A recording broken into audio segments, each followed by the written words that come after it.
back in the saddle for the third time, author of Proof of Heaven and Living in a Mindful Universe, two of my favorite books, which I've talked about extensively on this podcast. I don't think you need any further introduction. You're well known as it is. But we left last time talking about MAPS, the Multidisciplinary Association for Psychedelic Studies, and kind of how growing research into psychedelics can really tie into everything you wrote about, not just in Proof of Heaven, but personally, although I think that's a more well-known book, I like Living in a Mindful Universe even more, because it's how to, number one is the story, number two is how to apply it to your life. And nobody wants to hear my stupid voice talking, so let's go right to you. What's coming down the pipeline, or how can psychedelic research, medicinal research, tie in with Living in a Mindful Universe? Well, I think it ties in very well, and also I'd like to kind of confirm your, Proof of Heaven, from my point of view, is a big question mark. It simply says, yes, these are very real experiences. There are millions of reports out there. They're absolutely part of the human condition, but how do we make sense of them? But Living in a Mindful Universe is our attempt to do that. After 12 years post-coma, what have we learned? And that book goes a long way into uniting the science and spirituality. Yes, sir. You bring up a fascinating kind of line of discussion, and that concerns the use of psychedelic drugs. Now, first point I want to make is I do not recommend the casual use of these substances by people out there at large. I think they can be very dangerous. If you have any kind of mental or spiritual instability, that experience can kick you over the deep end. And yet, there is incredibly promising research that's going on now that I hope someday will turn into, a system that will be usable by people. Although, truth be told, Karen and I often in our talks and book and presentations make a big deal of the fact that you don't need to take a plant medicine or a psychedelic substance to get into very deep aspects of primordial mind and the shared consciousness. Binaural beats, sacredacoustics.com is a powerful way to do that. And in fact, in his book, Dark Night, Early Dawn, Christopher Bache, B-A-C-H-E, actually compares his use of binaural beat brainwave entrainment, which at that time was a fairly primitive form back in the 1990s, but he compares it very favorably with his use of high-dose LSD for spiritual work, and says that the sound can get you as far, if not farther, but it does take a dedicated and more prolonged program. So I believe binaural beat meditation can actually accomplish everything that you could ever hope to accomplish through psychedelic drugs. Having said that, there are some very important lessons that I think emerge from the psychedelic drugs, and there are two major avenues of that instruction. And the one I'd like to start with is the evidence. Anybody who's ever taken psilocybin or mescaline or LSD or DMT probably imagined that their brain was lighting up like a Christmas tree to explain all that incredible phenomenal experience they had. And yet scientific investigation at multiple centers around the world has revealed that's the exact opposite of what happens.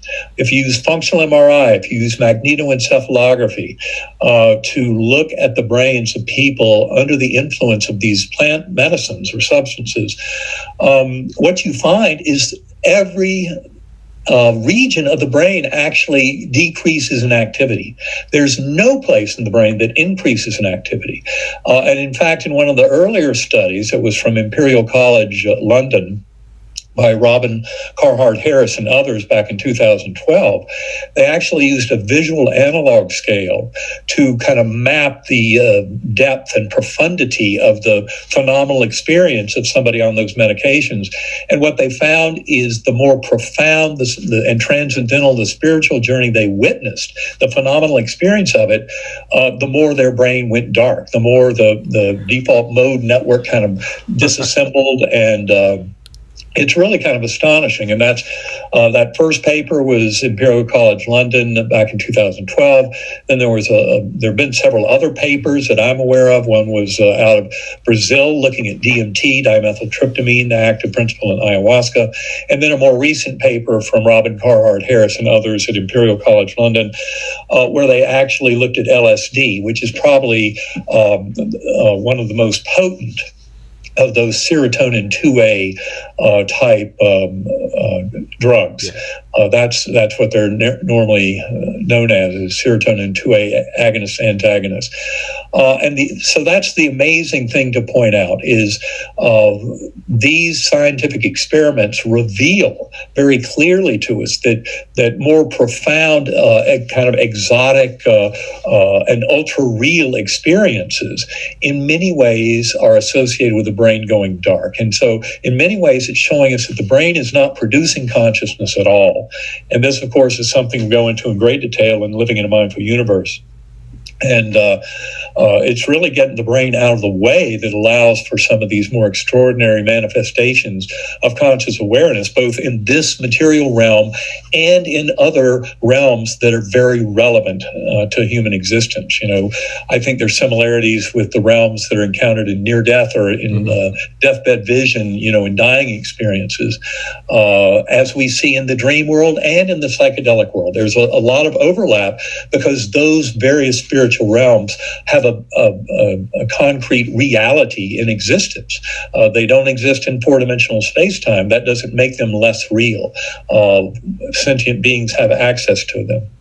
So that's the first major point is these scientific studies very clearly show that if you want to pretend the brain creates consciousness, it certainly doesn't seem to be doing that under the influence of these particular plant medicines. I hesitate to use the word hallucinogen. I think that's a terrible word because that implies that everything you're experiencing there is an unreal hallucination. And I would say that's very wrong, and that kind of interpretation is what's gotten us into so much trouble, to not pay attention to more of the lessons we learned there. Now, the second major point that I always like to make about psychedelics is based on some therapeutic work that's been done specifically with psilocybin, magic mushrooms, in the last several years, maybe 10 years or so. And this is work, luckily, there are scientific investigators at places like NYU and at Johns Hopkins, at UCLA, and other major medical centers around the world that have gotten exemption certificates to study, scientifically study the effects of these plant medicines and how they work. And some of the best work that I'm aware of that's been done along those lines concerns the use of a therapeutic use of magic mushrooms or psilocybin in the setting of one setting that's very near and dear to my heart is fear of death in cancer patients. Yeah. And there's a study that came out a few years ago that showed kind of a dramatic improvement in patients who had a tremendous kind of paralyzing fear of death after a terminal diagnosis. And astonishing as it may seem, one dose of psilocybin in a proper therapeutic environment can be effective for months and years in alleviating fear of death. Now, there are other studies that have used magic mushrooms or psilocybin in the treatment of various addictions, alcoholism, drug addictions, things like that, also with extremely powerful positive results after one simple dose, again, in a proper therapeutic setting. And the reason I bring those things up is in Living in a Mindful Universe, we talk a lot about kind of healing and placebo effect, mind over matter. In fact, the whole argument we're making in that book is that objective idealism is a true philosophical model for the workings of the universe. And for those who might not be aware of what objective idealism means, I will say it's also a synonym with analytic idealism, with ontological idealism, and with metaphysical idealism. All four of those kind of terms with idealism are talking about the same kind of thing, which is basically that there is a mental layer of the universe that is primary, and that is what has a kind of a top-down causal role in determining how things shake out down here in the material realm. And the interesting thing about it, of course, is that layer is mental. And it turns out that as human beings, as sentient beings, our sentience basically says we have a direct entry level kind of awareness of that mental layer of the universe. Mm-hmm. And so in these kind of studies where the psilocybin is somehow enabling people to overcome addictions, overcome fear of death, things like that in such dramatic fashion, what we would postulate is going on is that psilocybin is basically thinning the veil. Yes. Again, that's something we feel one can do very effectively with binaural beat brainwave entrainment like sacred acoustics. Mm-hmm. And in fact, I think that with a dedicated program, you can do even better than you could do with those plant medicines. But that remains to be demonstrated. Just Karen and I have seen benefits in our workshops, and there's a pilot study that Dr. Anna Yusum did with sacred acoustics tones that was published in the Journal of Nervous and Mental Diseases in February of 2020, and that pilot study by Dr. Yusum actually demonstrated a profound beneficial effect of binaural beat of sacred acoustics tones given to her patients, basically revealing a 26% reduction in anxiety and depression over 2 weeks for those who listened to the tones versus only a 7% reduction in those who did not listen to the tones but went through standard kind of talk therapy from a psychiatrist. Mm-hmm. And I think that study goes a long way at supporting sacred acoustics. We have other kind of pilot studies we're trying to get going in hospice centers that use sacred acoustics in an effort to facilitate, shared death experiences. People who want to learn more about those, shared death is very similar to near death, the same kind of phenomenal qualities of a near death experience, but the shared death occur in people who are physiologically normal for the most part, a loved one at the bedside, or maybe a loved one 1,000 miles away from a dying patient. The soul of the departing patient can come right through and take the soul of the bystander along, even to witnessing a full-blown life review before coming back to this world. So shared death is a beautiful kind of example of this traversing that veil and getting into those realms without even having an NDE. Mm-hmm. But I would argue that through binaural beat brainwave entrainment, that all of us have the capacity to explore consciousness to that kind of depth, the same depth as an NDE or a shared death experience with a dedicated program of practice. Mm-hmm. And so I think kind of the bottom line of this message is, if you look at that use of psilocybin for fear of death and for addiction and alcoholism as basically a means of kind of traversing beyond your ego mind, the little voice of the self, the linguistic voice in the head, and connecting with that deeper essence of who you are, which is that awareness of existence. That part is the mystery. From a scientific perspective, that is, it's our awareness of existence in the universe that is so difficult to explain, mm-hmm. and does not resolve very simply with materialist models of brain creates consciousness. There is so much more to consciousness, especially when you consider all the kind of qualities of non-local consciousness, mm-hmm. things like telepathy, remote viewing, out-of-body experiences, remote healing, the effects of prayer in healing, things mm-hmm. like that.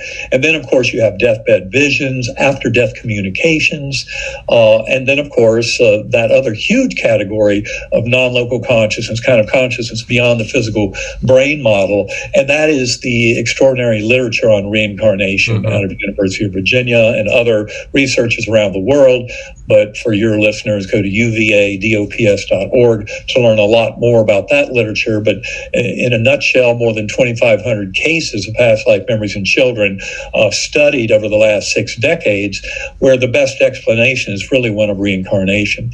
So we just need a much bigger theater of operations. But the model that we propose in Living in a Mindful Universe is one of this primordial mind, that God force mind that people encounter in deep transcendental NDEs and other spontaneous epiphanies. That God force, pure love binding us all together as one, is the very origin of our conscious awareness. Yeah. Not separate from us at all. And that is the part that helps us to start linking all this together and making sense of it. So, in talking about using psilocybin for addiction and fear of death, things like that, all I believe is happening is you're thinning that veil, allowing your kind of conscious awareness to traverse that, move beyond the ego mind, the little voice in our heads. That's what Michael Singer calls the annoying roommate in his book, The Untethered Soul. Yeah. That's a beautiful way to put it. That little voice in our head, the annoying roommate, is not who we are. At a deep soul level, we're much more than that. And that's what we can explore and discover through these techniques. And I believe, as much as in medicine, we harp on placebo effect. I mean, it's so acknowledged to be a real concrete effect that it's the gold standard for assessing any new medical treatment. And a lot of surgical procedures can actually be put into a placebo-controlled arm with a sham procedure where the true essence of the procedure is not done, but the skin incision and all the other things for the patient are done the same way, just to see a placebo, their beliefs can work the magic of healing them. And what you find is placebo effect is very real. Probably, across the board, it's something like 30% of all the benefit that we attribute to medications is really just coming from this belief that people can get better. And so then when you look at thinning the veil, whether it's through the use of the magic mushrooms or, as I said, what I would recommend, using binaural beats to get across the veil to that primordial mind and that kind of essence of self, that's where I think we can truly manifest more powerful healing, bringing our kind of reuniting with our higher souls in this lifetime, in this body, and realizing that it all has to do with a tremendous amount of love, compassion, and kindness for self. I mean, I realized after my NDE that most of the problems of this world were not because we didn't love our neighbor or love our enemy enough, till we didn't even love ourselves enough. We've lost track of the deep, powerful, rich, sacred, divine beings that we all are as souls. And it's by recovering that. And it's not an egotistical kind of, I'm this great thing. It's actually much more of an acknowledgement of our common relationship with all of our fellow beings. And that this is all about manifesting that love for others. And the best way to do that is really to serve as a conduit for that love. And it's really by these deep kind of emotion-laden kind of journeys into the heart of consciousness that we actually start to glean this ability to bring that healing into our lives, so that the healing of placebo effect is just kind of the beginning of what we can bring into our lives. It's not only our physical, mental, emotional, and spiritual health, but really all the events of our lives, our relationships, our ability to help others and to glean the kind of natural benefits that accrue from being of service to others and trying to contribute to the highest good in this world. I mean, these are all very healthy things to do. And if you meditate, I try and meditate an hour or two a day. You don't have to do it that much, but if you can take 15 or 20 minutes a day to quiet your mind, and if you have trouble with that little voice in the head running amok, try Sacred Acoustics. It's a very powerful tool. Go to sacredacoustics.com and just try listening to that free 20-minute Om file through headphones. Headphones are very important because binaural beats have their best effect when you can isolate the signal to the two ears. But this really, it's all about kind of bringing that placebo effect, widely acknowledged in medicine to be real. Mind over matter has tremendous power. And that's really what we're talking about here. But it's not the little ego mind. as the ego basically uses fear and anxiety to try and control you. And, that's all a tiny little parlor trick down in the back left corner of your bedroom closet compared to what's really going on. Throughout this universe, when you start uniting with your higher soul and kind of recognizing you have access to loved ones who've left the physical world, they can serve as guides. They do for me, on a very regular basis. Absolutely. I heal in meditation to the various entities and powers, and that infinitely healing God force that I encountered in my NDE is something I develop a relationship all the time in my meditation. So these are just ways, suggestions for how people can take this kind of worldview, this kind of mind over matter view, start realizing their true potential, and then start living it. Mm-hmm. And, it's never just about the meditation and the going within, even though that's a very powerful tool to help us bring positive change to this world. Mm-hmm.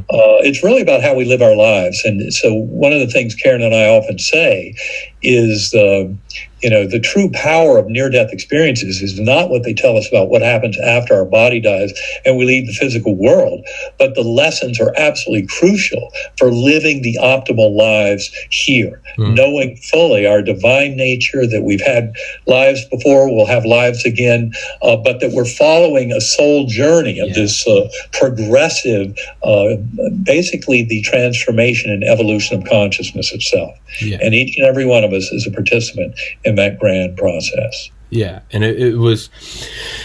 You spoke about, I was going to say also binaural beats for everyone that's listening, sacredacoustics.com. As someone that's meditated every day since 2008, I have been using Sacred Acoustics since we last spoke, and it absolutely works. It's the you slow down, and it's one thing I noticed a lot meditating in college was, as someone that experiment, albeit not in a clinical setting, with psychedelics, I can say as profound as those were and as helpful as those were, they still don't hold a candle to meditation. And it's one thing I always remember from college is the deepest meditations I'd have, I'd note how slow my heart got, how much my shoulders and legs relaxed. Muscles were relaxing that I didn't even know were tense. And it kind of makes me think of that, plus the psilocybin fMRIs where it slows down, or, the brain doesn't light up like the Christmas tree.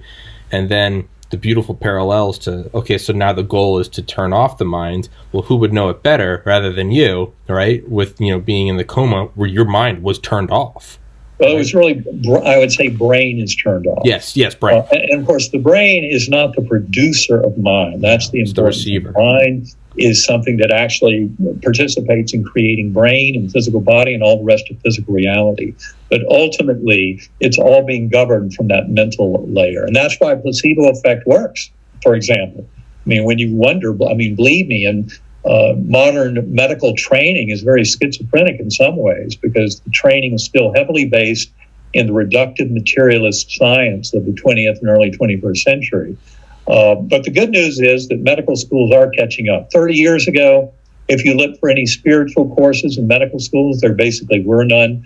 And now a recent survey suggests that something like 70% of North American medical schools now have at least one course addressing spirituality in healing and health. So we are slowly making progress.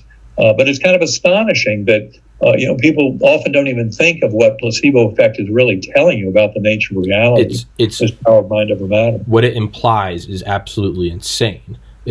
I'll never forget studying for the MCAT, and in those final 3 weeks, I'd get up, I'd work out, I'd meditate, and I'd study, and I'd take a little orange caffeine pill, and then at night I'd meditate, and I would take this kind of off yellow melatonin, and it was just hitting it all day every day for 20 days. And I'll never forget one day that I realized as I was going to bed that the caffeine pill was next to my table. That morning I had taken the melatonin, and sure enough, 10 minutes in, the caffeine hit, and I studied for 12 hours. I'll never forget that, where I was like, what does that reveal about reality? I thought that was a stimulant, and so I studied like there was no tomorrow. Right. That bent my mind over backwards. Yeah, there's a lot to our beliefs, and we tend to doubt our power, and in our society, the vast majority of beliefs are falsely limiting. They say you cannot do that, you can't do this. Well, in fact, what we find is placebo effect, and it goes way beyond just a sugar pill curing a headache. If you go to noetic.org. That's the Institute of Noetic Sciences website, and put in that search term for spontaneous remission, you'll find a book they published in the mid-90s with more than 3,500 cases of people having recoveries beyond any expectation of Western medicine, either beyond the medical intervention they were given or when that intervention had failed, to then successfully eradicate a cancer or an infection, 3,500 plus cases. And I understand that they are now reassessing and rebuilding that database with all new data. So that'll be very exciting to see that project come into fruition. But even the data that's there as of mid-1990s is kind of stunning in terms of the power of mind over matter and healing. And really, it's there for all of us. And that's why it's something to be shared and championed and kind of embraced and explored. And I think the one other point I would make about this kind of mind and brain and these exotic experiences is remember that for the people who are experiencing those plant medicines, basically those plant medicines, the psychedelics, basically affect some of the receptor populations in the neocortex, and that's how they kind of alter your awareness of realms beyond the material. And the binaural beats are actually going at a target in the lower brainstem, and I believe this is one reason why Christopher Bache and others, and I would say from my own experience, certainly have found tremendous power in binaural beat brainwave entrainment, is by intersecting the kind of engine that modern neuroscience would look at as the engine of consciousness in the brain. And that engine works just as well as if you're thinking it's a filtering mechanism in primordial consciousness that originates outside the brain or a production model. But they really show that by modulating this lower brainstem center that came, in evolutionary biology before mammals even walked this earth. It's more than 300 million years old. That's one of the reasons why I believe that binaural beats and sacred acoustics in particular have such a powerful ability to kind of separate your conscious awareness from the normal kind of machinations of day-to-day consciousness in this realm. But it's working at a level much more primitive and thus much more powerful than those psychedelics that are mainly just having a little toehold up in the neocortex. I would say an analogy would be like treating like alcoholism as like an addiction versus like going to the root and finding out like what went wrong in the upbringing of the child and the home life. Binaural beats is going back to the core. It is a soul journey that involves many, many things. And it's not just, nature, the biology, the DNA, but there's also nurture, the events of their lives. There's a tremendous amount that plays into it. And of course, once you really start getting the big picture about the reality of that reincarnation story that we've told, you realize we've all been here before. And we have programmed forgetting. So we're not meant to have full, vibrant knowledge of that our higher soul has all through our lifetimes living these lives. But that's where meditation and NDEs and all that kind of thing are important, because they kind of tip the hand and reveal to us that there's much more to this universe than what we commonly assume in our day-to-day lives. And understanding that is crucial to blossoming into the beings that we truly are. These divine sacred beings, that whole world of transpersonal psychology, beginning with the work of Carl Jung and Charles Tart, Michael Newton, Brian Weiss, and Stan Groff and others, these brilliant clinical investigators, really pointed the way towards the fact to fully understand the events of this life. I have to realize I've been here before. I'll be back again. It's a big soul journey that's very exciting with tremendous potential for change once I get the bigger picture. And getting that bigger picture is a tremendous resource in making your life far more meaningful and productive. Yeah, and I think you just said it very well. And I know I said it'll only keep you for 30 minutes, but I have a couple more questions, so I'll wrap it up really quickly. But I was going to say, real quick, that programmed forgetfulness. You're not supposed to remember everything because you're here to learn a lesson, right? You're supposed to forget you're in a theater when you're watching the movie, so you can temporary... Yes, you're supposed to let go. And then, but you can tap into it in the same way that during a scary movie at an IMAX theater, meditation is like you can step outside and go to the restroom real quick, and you see the lights and it's quiet, and you hear the elevator music, and you go, oh yeah, and then you can psych yourself back. Yeah, beautiful analogy. Yeah, thank you. Love it. And so, 3 quick questions. One is what are your next works in the pipeline? Do you have any books coming out?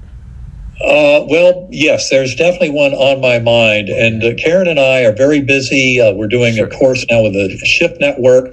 We just finished one in the fall. We've got another one that we're very excited about now. This is all work that Karen has spearheaded. She has a brilliant kind of spiritual knowledge of ancient traditions all the way up to current era. And so in the Shift Network, we're doing a beautiful course where we're really uniting much of the ancient wisdom going all the way back to ancient Egypt, which had a tremendous influence on Greece, on the Middle East, probably even also on India and China, even though that's a little more challenging to demonstrate. But the reality is we're doing all that, but relating it to modern advances in the science of consciousness and neuroscience, philosophy of mind, quantum physics, to try and help elucidate how some of the greatest ancient wisdom was right on the money. And in many ways, they knew exactly what the true nature of this universe was, that we're only now kind of rediscovering in some way. It's absolutely astonishing, but there's a tremendous amount to it, and it kind of helps in the personal journey that we're talking about here, because it helps to refine your worldview of understanding. And of course, in this Shift Network course, we're doing a meditation every one of the 9 modules. So you get deep benefits of sacred acoustics meditations with each one. And kind of parallel to that, I think Karen may be working on a book that takes that course kind of to the next level. In the meantime, I haven't started writing yet, but I'm realizing that living in a mindful universe, it turns out within months after that book came out, I had some great kind of clarifying insights about the mechanism, about this relationship between mind and brain, and also much clarification of kind of the quantum physics angle coming into it and proving the reality of the one mind. And so I think there is definitely another book at least that I need to be writing about this. So, the COVID pandemic is still going, so I guess it's a great time to write. We're not traveling at all, so time to get to it. But I would just invite your listeners, join us in, there's a free bi-weekly webinar that we give with a lot of interesting guests. You can access that at unitedinhopeandhealing.com. And likewise, there's a 9-hour video course that we're giving to healthcare workers, mental health therapists, that is with Dr. Anna Yusum. I mentioned her case report a short while ago. That course is available at becomingmorewhole.com. People can go there and learn a lot more about that course material, and it's really written for the seeker. So even those who are not healthcare professionals. It can be, we wrote it so it would be helpful for people who are seeking their own kind of mental health and techniques in this challenging year of COVID and the economic collapse. So those are all kind of avenues where people can join us and learn a lot more. Come to ebenalexander.com and sacredacoustics.com. These are really the efforts moving forward. I would say the scientific work continues, certainly trying to come up with the best way to tie all this together to where it makes sense to everybody. But the reality is the evidence from a scientific perspective, not only supporting the afterlife, but also reincarnation, and again, models that fully support the power behind placebo effect and mind over matter. That is already there. That's where living in a mindful universe is coming from, but it's just time to take next steps beyond that. Yes, sir. And I'll put all those links in the description and stick it in the top comment. I would love, if she would be interested, I would love to have Karen on here sometime. I think we should do that. That would be amazing. So, and I know I'm gone 5 minutes. Hi, I would love to have you on sometime. That would be awesome. Awesome. Yes, schedule it with Elizabeth. Yes. We would love to. Yes. You'll find Karen is my best half. Okay. Not just my better half. She is the best. And that comes out in our interviews. Yeah, she's a real delight. And she also brings it to a level where, I tend to get a little kind of lost in the clouds sometimes in my scientific explanations. No, I love it. That's my she is favorite very part. good at bringing it down to earth. That's my favorite part about you is you come on here and I just let it go and I watch it blossom. It's beautiful. I absolutely love it. I know I've gone 6 minutes over already, but I have 2 more quick questions. All right. One, is there any way whatsoever you could you know or have worked with Joseph McMoneagle, correct? Yes. Is there any way whatsoever? I'm such a huge fan of his, but I can't get in touch with him. Is there any Well, I way? tell you what, I love Joe. He's a great guy. We're not really close, Okay. but I could reach out to him. That would be- it's not like we're close friends, but we've had Sure. some time together, conversations Sure. together. And I'd be happy to try and put out an invite Thank to you, sir. facilitate that. Thank you, sir. Joe's a fantastic guy and resource, but he's also very much in demand. So I Yes. can't make any promises at all. Yes, but sir. I could certainly reach out to him and see if he'd be willing.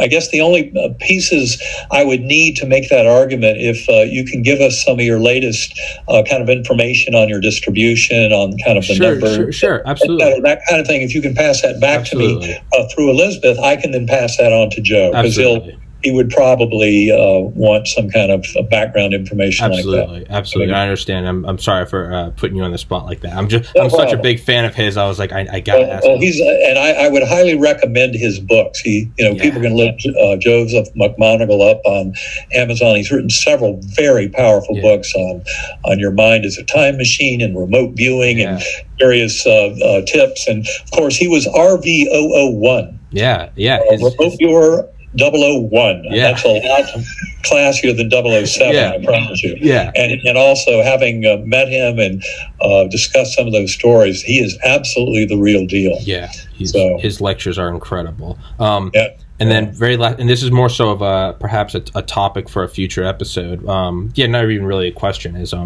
more so of a topic or teaser, is kind of like last time we left off on psychedelics. I guess on this time I'd like to leave off on, I don't know if you've thought about it. Well, what are the implications of something like Neuralink, where personally it terrifies me? It kind of sounds dystopian, but just to play with that idea, is if somehow that was linked up with something like binaural beats or sacred acoustics, is there a way for a sort of therapeutic implanted meditative state, or is that getting too Frankenstein? Well, what I would tell you is we already have all the equipment implanted we need. Okay. To use it through the kind of natural pathways.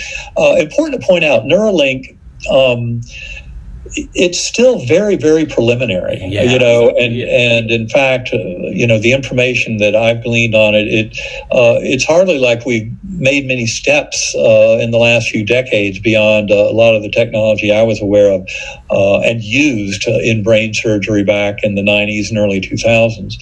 And the hype really kind of overdoes it. There are still tremendous challenges to how you implant something like Neuralink, and not only that, but then how you program it to intersect with the brain. And those are gigantic hurdles. They're basically the same kind of hurdles we were looking at 20 years ago. Yeah. So Neuralink is not like some gigantic, massive step into the future. It's a positive step, but believe me, we've got a tremendous way to go before any of that would make a big difference. I remember, I must confess, I have a little bit of a kind of a sci-fi geek side to me, and one of my favorite novels back in the 90s and early 2000s was Neuromancer by William Gibson. And in that's a beautiful novel. I remember one of the blurbs on the cover, it says, "The future as nightmare." But it's the basic theme of the book is the world's gotten to a point where you cannot tell cyberspace from this space. Yeah. And there's complete overlap. In fact, you have people who have died and left their bodies long ago, but they downloaded their experience onto the net, and it kept growing and maturing over time. It's a fantastic story, but Neuralink brings it to mind because they had what they called, and that book was written in the mid-1980s, they had what they called microsofts that were kind of a chip that you would put into a slot behind your ear that slotted with your brain in ways that allowed this incredible overlap of reality and cyber reality. But the thing is, we don't need all that. We have the tools we need. If you have ears and you have binaural beats from Sacred Acoustics, you can get some real power right there out of mind over matter. Yeah, it's yeah. You don't need the little Microsoft behind the ear, like William Gibson portrayed it. Yeah, and Neuralink kind of seems maybe more so like the right flyer, like very exciting. But hey, we're not going to the moon tomorrow. It's extremely preliminary, and I think ultimately that approach of trying to intersect with very fine electrode grids with the cells of the brain is, we're going to find that it's just really too much of an impediment, certainly in an intact brain. There are some arguments for how you can use it in brains that are very damaged, like people after strokes, after head injuries, trying to kind of recover function in damaged neural tissue. But it turns out the brain can already do a tremendous amount of that on its own. Mm-hmm. And we're learning more and more about neuroplasticity, which is a profound form of mind over matter that kind of restructures the brain. And I would say that some of the stroke recovery protocols we're getting into now are far more powerful in delivering good results than things we had 20 and 30 years ago. Mm-hmm. So we're finally getting to some good points on that. But mind over matter has tremendous power to heal, even when you're not using Neuralink and some other technological kind of bridge to get there. Yeah. And I've kept you for 50% longer than I said I would. So thank you for your patience, sir. I'll put all the links to those websites, sacredacoustics.com, as well as Living in a Mindful Universe and Proof of Heaven, both of which are narrated by Dr. Alexander. And as an Audible connoisseur, they're fantastically done. So those will be in the description, sticking in the top comment. I will reach out to Elizabeth about having on you and Karen. I look forward to that. And again, thank you for your patience. I know I kept you a lot longer. Thank you so much for having me on. It's great talking with you again. Yes, sir. And as always, as Ram Dass said about Neem Karoli Baba, it was like being near a warm campfire. I said it last time. That's what I get when I'm talking to you. There's a warm glow that comes off of you. So I cannot give a greater compliment than that. So thank you, sir. I certainly love talking with you too, Tommy. Your spirit comes through very, very robustly. Oh, well, thank you, sir. And it's a great spirit to have. So thanks for sharing that with the world. Sir. God bless, and you have a good one. All right, you too, Tommy. We'll talk soon. Yes, sir. Thank you. Bye-bye. Bye-bye.